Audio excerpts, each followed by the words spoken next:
નમસ્કાર, સમાચાર સાથે હું છું અક્ષય। વરસાદને લઈને મોટી આગાહી અંબાલાલ પટેલ દ્વારા કરવામાં આવી છે। અંબાલાલ પટેલે કહ્યું છે કે રાજ્યભરમાં મેઘરાજા મહેર વરસાવશે, પ્રચંડ અંદાજમાં વરસી શકે છે વરસાદ, તેવું અંબાલાલનું કહેવું છે। 23 જુલાઈ બાદ વરસાદનું જોર વધવાનું છે।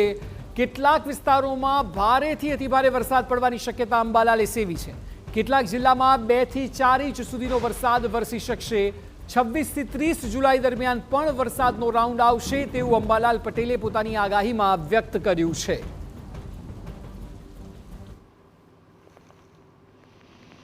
જોવા જઈએ તો હવે વરસાદ જે છે એ ઇન્દ્રદેવ ઐરાવત ઉપર બેસીને વરસાદી વાહન લાવશે।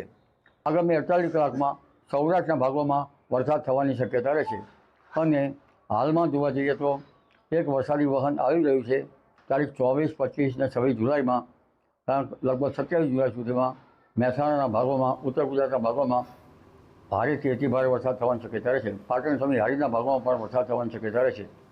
મહેસાણાના ભાગો, સાબરકાંઠાના ભાગો અને અરવલ્લીના ભાગોમાં પણ વરસાદ થવાની શક્યતા રહેશે।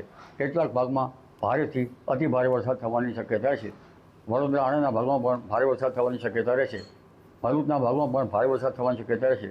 કચ્છના કેટલાક ભાગોમાં પણ ભારે વરસાદ થવાની શક્યતા રહેશે અને દક્ષિણ ગુજરાતના ભાગોમાં ભારેથી અતિભારે વરસાદ થવાની શક્યતા રહેશે।